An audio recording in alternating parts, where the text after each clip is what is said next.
প্রচুর ফিলোসফাররা এটাই বলেন, মন প্রবাহমান নদীর মতন।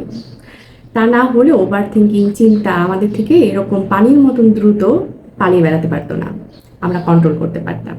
তবে তাদেরকে কন্ট্রোল করার একটাই উপায়, সেটা হচ্ছে পানিকে যেমন আমরা কোনো গ্লাসের মধ্যে ঢেলে তাকে শেপ দিই, ঠিক তেমনি আমাদের চিন্তাগুলোকেও আসলে এরকম শেপ দিতে হয়।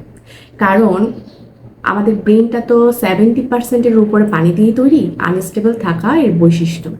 এই জন্য ওকে শেপ দেওয়াটা খুব দরকার। এবং শেপ দিতে না পারলে তো তার মতন করেই চলবে।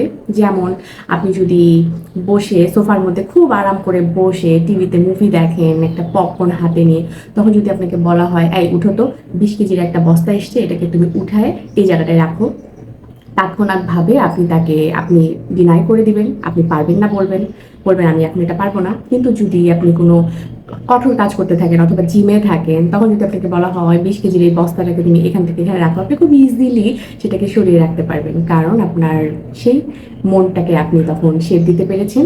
এবং ওই টিভি দেখার সময় আপনি তাকে শেপ দিতে পারেননি, তাই না?